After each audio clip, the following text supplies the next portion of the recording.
Hi everybody, நான் உங்கள் JP sir welcoming you once again to this wonderful physics class. இன்றைக்கி நம்ம என்ன பார்க்க போகிறோம் அப்படின்னா, நியூட்டனுடைய லா ஆஃப் கிராவிடேஷன் எப்படி நம்ம சோலார் சிஸ்டத்தில் இருக்கக்கூடிய ஒவ்வொரு பிளானட்ஸும் சூரியனை சுற்றி அதனுடைய ஆர்பிட்டல் பாத்தில் மூவ் ஆகிறதுக்கு ஹெல்ப்ஃபுல்லாக இருக்குது அப்படின்றத பற்றி பார்க்க போகிறோம். How the planets in the solar system are able to move in the orbital path around the sun. எப்படி அந்த ஆர்பிட்டல் பாத்தில் அந்த பிளானட்ஸ் எல்லாம் சுற்றி வருது அப்படின்றத பார்க்க போகிறோம். அது மாத்திரம் இல்லாமல் இன்றைக்கி நம்ம எடுத்துக்க போகிற topic earth and the moon. நமக்கு நல்லா தெரியும், மூன் அப்படின்றது தான் எர்த்தினுடைய natural satellite which revolves around the earth in its orbital path. இப்போ மூன் வந்து தன்னுடைய ஆர்பிட்டல் பாத்தில் எர்த்தை சுற்றி வருது. அப்போது மூன்கிறது எர்த்தினுடைய நேச்சுரல் சேட்டிலைட். இது மாதிரி நம்ம லான்ச் பண்ணக்கூடிய ஆர்டிஃபிஷியல் சேட்டலைட்ஸ்லாம் எப்படி அதனுடைய ஆர்பிட்டல் பாத்தில் சுற்றி வருது, அதுக்கு எந்த ஃபோர்ஸ் ஹெல்ப்ஃபுல்லாக இருக்குது, அதை பற்றி தான் நம்ம பார்க்க போகிறோம். நமக்கு நல்லா தெரியும், இந்த ஆர்பிட்டல் பாத்தில் இந்த மூன் சுற்றி வரணும் அப்படின்னா கண்டிப்பாக ஒரு ஃபோர்ஸ் எக்ஸர்ட் ஆனால் மட்டும்தான் அது ஆர்பிட்டல் பாத்தில் சுற்றி வரும். ஒரு ஃபோர்ஸ் இல்லாமல் எந்த ஒரு ஆப்ஜெக்டும் மூவ் ஆகாது. There should be a force to move any satellite or any planet in the orbital path. It has to move because of some force. அது என்ன ஃபோர்ஸு, எப்படி மூவ் ஆகுது அப்படின்றத பற்றி தான் நம்ம பார்க்க போகிறோம். இப்போ நம்ம இந்த இடத்துல ஒரு சின்ன டிஸ்கஷன் எடுத்துக்கலாம். இங்கே பாருங்கள், இப்போ ஃபார் எக்ஸாம்பிள் இப்போ நம்ம மேலே நாம் நிற்கிறோம் அப்படின்னா நம்ம மேலே ஃபோர்ஸ் ஆஃப் கிராவிட்டி, நம்ம எர்த்தில் இருக்கோம், அதனால் எர்த்தினுடைய கிராவிட்டி நம்ம மேலே ஆக்ட் ஆகும். அப்போது F is equal to mass of my body into the gravity acting, m into g. இப்போது F is equal to m into g. இதுதான் நம்ம ஜென்ரலான ஃபார்முலா. நம்ம மேலே ஆக்ட் ஆகக்கூடிய கிராவிடேஷ்னல் ஃபோர்ஸை கண்டுபிடிக்கிறதுக்கான ஃபார்முலா. அப்போது இந்த இடத்துல நம்ம எடுத்துக்கலாம், இந்த மூன் மேலே, ஏன்னா எர்த்திங் இருக்குது, அப்போது இந்த மூன் மேலே ஒரு கிராவிடேஷ்னல் ஃபோர்ஸ் ஆக்ட் ஆகும். இந்த கிராவிடேஷ்னல் ஃபோர்ஸு இந்த மூனை மூவ் பண்ணுறதுக்கு ஹெல்ப்ஃபுல்லாக இருக்கா அப்படின்னு சொல்லி இங்கே பார்த்தோம் அப்படின்னா, இங்கே பாருங்கள், இதுதான் gravitational force. F is equal to m into g. ஏன்னா மூன் மேலே ஆக்ட் ஆகக்கூடிய எர்த்தினுடைய கிராவிடேஷ்னல் ஃபோர்ஸ். இப்போ இந்த கிராவிடேஷனல் ஃபோர்ஸ் இப்படி வருது, பட் ஆனால் மூன் வந்து ஆர்பிட்டல் பாத்தில் இப்படி மூவ் ஆகுது. அப்போது the movement of the moon is perpendicular to the gravitational force. So work done, ஃபிசிக்ஸை பொறுத்த வரைக்கும் work is said to be done when an object is displaced to a certain distance by exerting a force. அப்போது எப்போ நம்ம work நடந்திருக்கு அப்படின்னு சொல்லுவோம் அப்படின்னா, ஒரு ஃபோர்ஸு கொடுத்து அந்த ஃபோர்ஸ்னால் அந்த ஆப்ஜெக்ட் டிஸ்பிளேஸ் ஆனால் தான் work is said to be ton அப்படின்னு சொல்லுவோம். இப்போ நம்ம எதையாவது ஒரு பொருளை நகர்த்தணும் அப்படின்னா நம்ம ஒரு ஃபோர்ஸ் கொடுப்போம், அந்த ஃபோர்ஸ்னால் அந்த ஆப்ஜெக்ட் கொஞ்சம் தூரம் டிஸ்பிளேஸ் ஆகி போச்சு அப்படின்னா work is said to be ton அப்படின்னு சொல்லுவோம். அப்போது W is equal to F into S. Work done is equal to the force exerted into the displacement made. இதுதான் ஒர்க் டன்க்கான formula.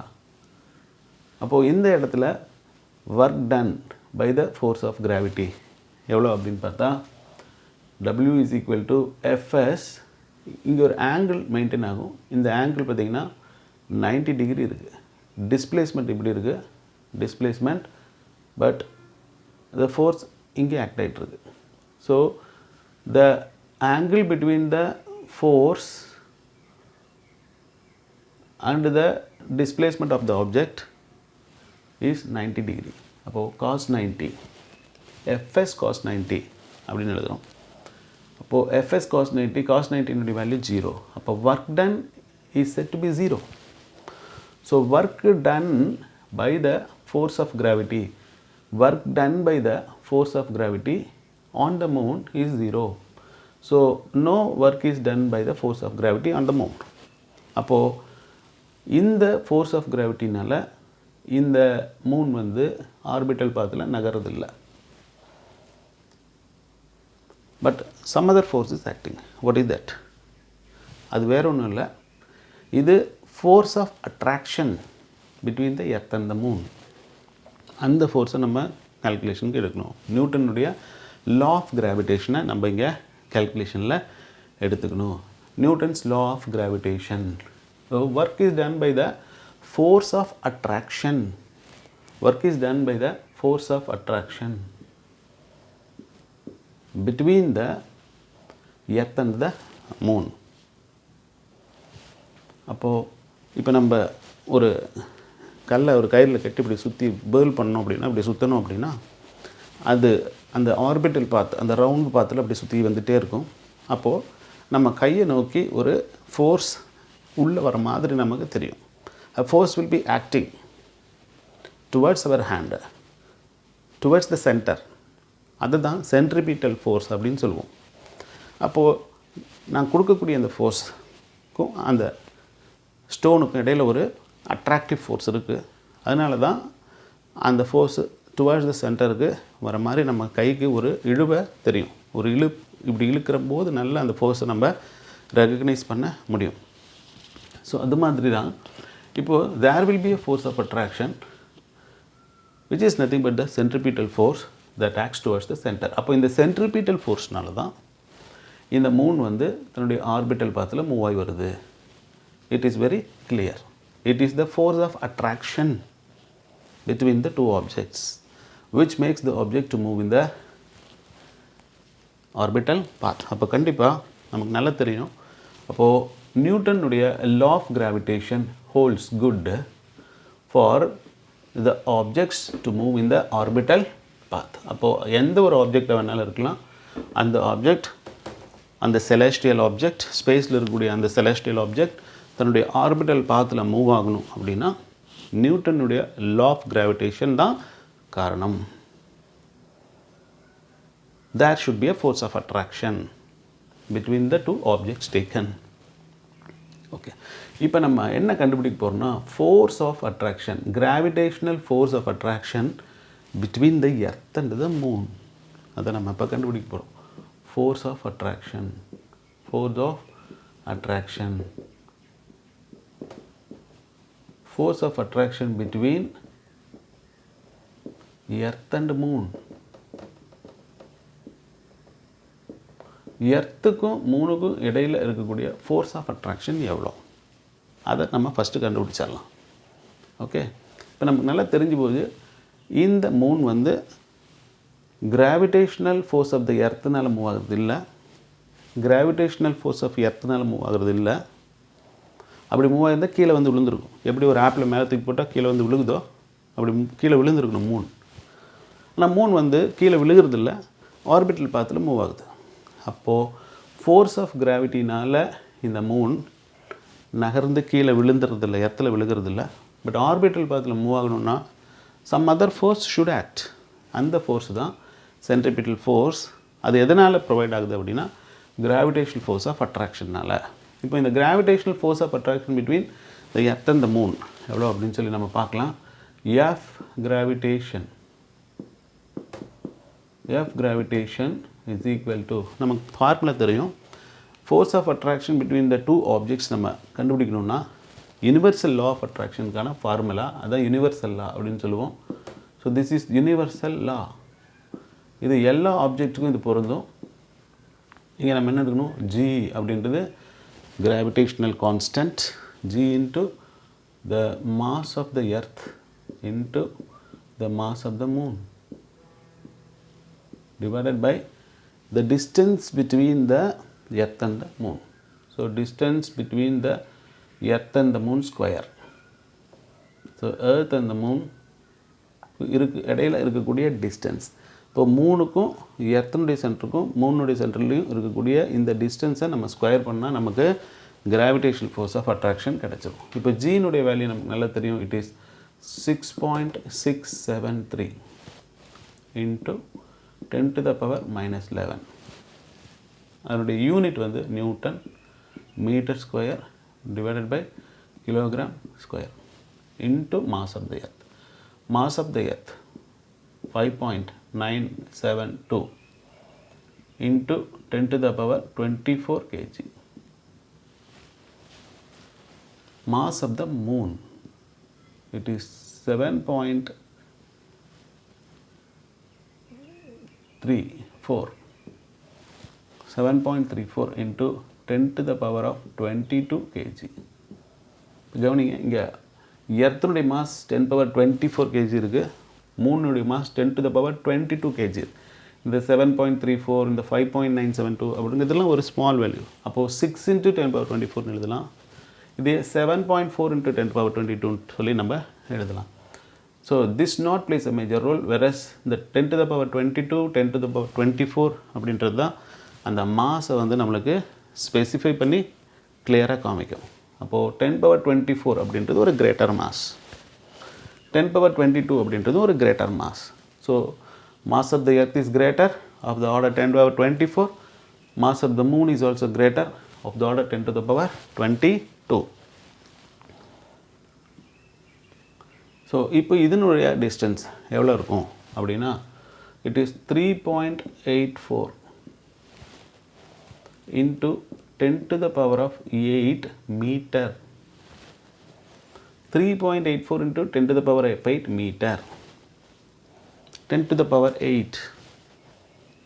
So 10 into 10 into 10 into 10 8 times நம்ம 10 போட்டு multiply பண்ணி அதை 3.84ஆல் multiply பண்ண ஒரு பிக் வேல்யூ கிடைக்கும். That much is the distance. It is around some 3,84,000 kilometre approximate. நம்ம சொல்லும்போது பார்த்தா இந்த டிஸ்டன்ஸ் எவ்வளோ இருக்கும் அப்படின்னா 3,84,000 கிலோமீட்டராக இருக்கும். 3,84,000 கிலோமீட்டர். 3,84,000 கிலோமீட்டர் தூரத்தில் தான் எர்த்தும் மூணும் இருக்குது. ஆனால் நைட்டில் நம்ம பார்த்தா நமக்கு மூணு நல்லா தெரியுது, கிளியராக தெரியுது, பக்கத்தில் இருக்க மாதிரி தெரியும். ஆனால் அப்படி கிடையாது. எர்த்துக்கும் மூணுக்கும் இருக்கக்கூடிய டிஸ்டன்ஸ் பார்த்திங்கன்னா 3,84,000 கிலோமீட்டர். அவ்வளோ தூரத்தில் இருக்குது. அப்போது இதை நம்ம என்ன பண்ணணும் அப்படின்னா ஸ்கொயர் பண்ணணும். ஸ்கொயர் ஏன்னா டி ஸ்கொயர் இப்போ ஸ்கொயர். ஸோ இப்போ நம்ம எப்படி எழுதலாம் இதை அப்படின்னு பார்த்தீங்கன்னா 6.673 into 5.972 into 7.34 divided by 3.84 into 3.84. ஏன்னா ஸ்கொயர் 3.84 ஸ்கொயர் இருக்குது, அதனால் 3.84 இன்ட்டு இப்போ 10 பவர்ஸ் எல்லாம் தனியாக எழுதலாம்.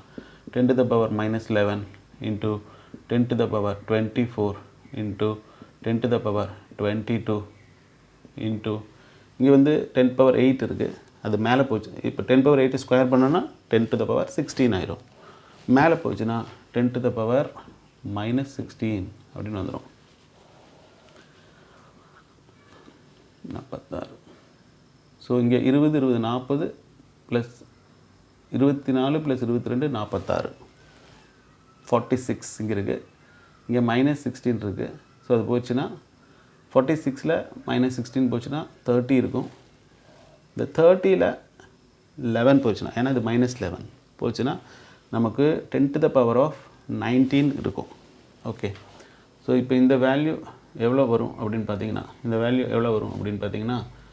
it will be around some 19.8. இதெல்லாம் நம்ம சிம்பிளிஃபை பண்ணணும் அப்படின்னா, இந்த வேல்யூ எல்லாம் சிம்பிளிஃபை பண்ணோன்னா நமக்கு என்ன வரும் 19.8 அந்த ரேஞ்சில் வேல்யூ கிடைக்கும். இன்ட்டு 10⁻19 கிடைக்கும். ஃபோர்ஸுக்கான எஸ்ஐ யூனிட்டு நியூட்டன். ஸோ இதெல்லாம் கேன்சல் பண்ணால் இங்கே ஒரு மீட்டர் ஸ்கொயர் இருக்குது, இங்கே ஒரு மீட்டர் ஸ்கொயர் இருக்குது, இங்கே கிலோகிராம், இங்கே ஒரு கிலோகிராம் ஸ்கொயர் இருக்குது. ஸோ இங்கே பாருங்கள் மீட்டர் ஸ்கொயர் கேன்சல் பண்ணிடலாம், இங்கே ஒரு மீட்டர் ஸ்கொயர் கேன்சல் பண்ணிடலாம், கிலோகிராம் ஸ்கொயரில் கேன்சல் பண்ணிடலாம். அப்போ நியூட்டன் மட்டும்தான் நமக்கு பேலன்ஸ் இருக்கும். அந்த நியூட்டன் தான் ஃபோர்ஸ் ஆஃப் அட்ராக்ஷன். ஸோ இங்கே பாருங்கள் எவ்வளோ இருக்கும், இப்போது 19.8 × 10⁻19 அதை நம்ம எப்படி எழுதலாம், 1.98 × 10⁻20 நியூட்டன் அப்படி எழுதலாம். சிம்பிளி இட் இஸ் 2 × 10⁻20 நியூட்டன் அப்படின்ற அளவுக்கு தான் force of attraction between the earth and the moon இருக்கும். இப்போ ஃபோர்ஸ் ஆஃப் அட்ராக்ஷன் பாருங்கள், எர்த்துக்கும் மூணுக்கும் இருக்கக்கூடிய ஃபோர்ஸ் ஆஃப் அட்ராக்ஷன். இப்போ எர்த்து வந்து மூணை 2 × 10⁻20 நியூட்டனில் அட்ராக்ட் பண்ணால் கண்டிப்பாக மூணும் என்ன பண்ணும், 2 × 10⁻20 நியூட்டனில் எர்த்தை அட்ராக்ட் பண்ணும். The forces of attraction will be the same. Now this is the force of attraction. We are talking about the force of attraction between the two objects. ரெண்டு ஆப்ஜெக்ட்டுக்கு இடையில் இருக்கக்கூடிய ஃபோர்ஸ் ஆஃப் அட்ராக்ஷன். இப்போ நம்ம force கண்டுபிடிச்சாச்சு இல்லையா, இப்போ force கண்டுபிடிச்சிட்டோம். இப்போது கண்டிப்பாக ஃபோர்ஸ் இருந்தாலே ஆப்ஜெக்ட் ஆக்சிலரேட் ஆக ஆரம்பிச்சிடும். Because force is equal to mass into acceleration. ஒரு ஆப்ஜெக்டினுடைய மாஸையும் அது ஆக்சலரேட் ஆகக்கூடிய அந்த ஆக்சலரேஷனையும் மல்டிப்ளை பண்ணால் நமக்கு ஃபோர்ஸ் கிடைக்கும். இப்போ ஃபோர்ஸ் இங்கே இருக்குது அப்படின்னா ஆக்சலரேஷன் கண்டிப்பாக இருக்கும். How much is the acceleration? Earth அதிகமான ஆக்சலரேஷனை ப்ரொடியூஸ் பண்ணுதா, மூன் அதிகமான ஆக்சலரேஷனை ப்ரொடியூஸ் பண்ணுதா, அதுதான் நம்ம இங்கே பார்க்கணும். What is the acceleration produced by the earth and what is the acceleration produced by the moon? அதுதான் நமக்கு ரொம்ப இம்பார்ட்டண்ட். அப்போது அப்படி நம்ம கண்டுபிடிப்போம். அப்போது acceleration produced by the earth is equal to force exerted by the earth on the moon, mass of the moon. Acceleration produced by the moon is equal to force exerted by the moon on the earth. அப்போது mass of the earth. ரெண்டுலேயுமே பாருங்கள் force எவ்வளோ, 2 × 10⁻20 Newton. இங்கேயும் force எவ்வளோ, 2 × 10⁻20 Newton தான். ஆனால் mass of the moon எவ்வளோ அப்படின்னா 7.4 × 10⁻22 ஓகே கிலோகிராம். ஆனால் மாஸ் ஆஃப் த எர்த் எவ்வளோ அப்படின்னா 5.972 × 10⁻24 kg. ஓகே, ஸோ இங்கே பாருங்கள் force with a less value. So multiplying a value with a less value. So this is less when compared to this value. ஏன்னா இது 10⁻24, இது 10⁻22. அப்போ கண்டிப்பாக ஒரு வேல்யூவை குறைந்த வேல்யூவால் மல்டிப்ளை பண்ணோம்னா தான் வேல்யூ அதிகமாக கிடைக்கும். ஃபார் எக்ஸாம்பிள் பாருங்க 4, let us take some 10 divided by 5 2. இது 10 divided by 2 வந்து 5 கிடைக்குது. அப்போது ஒரு வேல்யூவை ஸ்மால் வேல்யூவால் டிவைட் பண்ணோன்னா நமக்கு ஒரு கிரேட்டர் வேல்யூ கிடைக்கும். அப்படி எடுத்துக்குவாங்க. இது 10ன்னு வச்சுக்கலாம், இது 2ன்னு வச்சுக்கலாம். அப்போ நமக்கு இங்கே 5 கிடைக்குது. இது இங்கே வந்து 10ன்னு வச்சுக்கலாம், இந்த 5ன்னு வச்சுக்கலாம். அப்போ நமக்கு 2 தான் கிடைக்கும். அப்போது இந்த இடத்துல பார்த்திங்கன்னா இதுதான் ஸ்மால் வேல்யூ. அப்போது ஒரு வேல்யூவை ஸ்மால் வேல்யூவால் டிவைட் பண்ணால் நமக்கு ஒரு கிரேட்டர் வேல்யூ கிடைக்கும். அப்போது the acceleration produced by the earth is more than the acceleration produced by the moon. Acceleration produced by the moon is less. Both will produce the acceleration. ரெண்டுமே ஆக்சலரேஷனை produce பண்ணும். ஆனால் earth produce பண்ணக்கூடிய acceleration Moon மேலே அதிகமாக இருக்குது. ஏன்னா எர்த்தினுடைய மாசு அதிகம். அதனால தான் இது கொடுக்கக்கூடிய ஆக்சலரேஷன்னால தான் சரியா என்ன ஆகுது அப்படின்னா இந்த மூன் தன்னுடைய ஆர்பிட்டல் பாத்தில் மூவ் ஆகி போகுது. So which is nothing but the centripetal force. So this force acts towards the center. அப்போ எர்த் வந்து மூணை என்ன பண்ணுது, இப்படி நம்ம ஒரு கல்லை கட்டி இப்படி சுற்றி விட்டோம் அப்படின்னா இந்த கை வந்து அந்த கல் அப்படியே சுத்த வைக்குது. அப்போது the force which is provided by the hand on the stone makes the stone to move in the orbital path.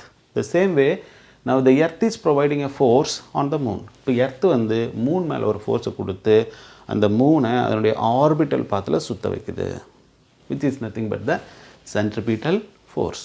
அப்போது ஒரு சென்ட்ரிபிட்டல் ஃபோர்ஸ் வந்து ஆக்ட் ஆகிறதுனால தான், டுவர்ட்ஸ் த சென்டர் ஆக்ட் ஆகிட்டு இருக்கிறதுனால தான் இந்த மூன் வந்து ஆர்பிட்டல் பாத்தில் மூவ் ஆகுது. அப்போது here the important point is the force of attraction or the gravitational force of attraction between the two objects is responsible for the celestial objects to move in the gravitational orbital path. அதனுடைய orbital பாத்தில் move ஆகிறதுக்கு ஹெல்ப்ஃபுல்லாக இருக்கக்கூடியது எது அப்படின்னு சொல்லி பார்த்தீங்க அப்படின்னா gravitational force of attraction between the two objects. That is why we can tell that gravitational force of attraction holds good for the solar system. It is holding good for the solar system. Definitely இந்த gravitational force இருக்கிறதுனால தான் solar சிஸ்டத்தில் இருக்கக்கூடிய எல்லா பிளானட்ஸும் சன்னை சுற்றி revolve ஆகுது. This is not only holding good for the solar system, this also holds good for all the other celestial objects whichever is moving in the orbital path. இங்கே நம்ம solar சிஸ்டத்தை சொல்கிறோம் ஜென்ரலாக, பட் இங்கே நம்ம சோலார் சிஸ்டத்தை எடுக்கல, வேறு ரெண்டு செலஸ்டியல் ஆப்ஜெக்டை நம்ம எடுத்துருக்குறோம். நமக்கு ஈஸியாக ரெகக்னைஸ் ஆகணும் அப்படின்றதுக்காக நம்ம எர்த்தையும் மூணையும் எடுத்துக்கிட்டோம். ஏன்னா மூன் தான் எர்த்தினுடைய natural satellite which revolves around the earth. அந்த மூணு எர்த்தை எப்படி சுற்றி வருது அப்படின்றது கண்டிப்பாக நமக்கு தெரியணும். அது ஏன் சுற்றி வருது அப்படின்னா கிராவிடேஷ்னல் ஃபோர்ஸ் ஆஃப் அட்ராக்ஷனால் மட்டும்தான். எல்லா செலஸ்டியல் ஆப்ஜெக்ட்டும் ஆர்பிட்டல் பாத்தில் சுற்றி வருதுன்னா அதுக்கு காரணம் the gravitational force of attraction. I hope that this class could have given you the more needed information which you need for continuing your studies. உங்கள் தேவையான எல்லா இன்ஃபர்மேஷனும் இந்த வீடியோவில் நான் கொடுத்துருப்பேன்னு நினைக்கிறேன். I hope that you all could have enjoyed the class. உங்களுக்கு எல்லாத்துக்கும் புரிஞ்சிருக்குன்னு நினைக்கிறேன். Let us all combine together once again in another class. Until then, goodbye. Thank you for watching.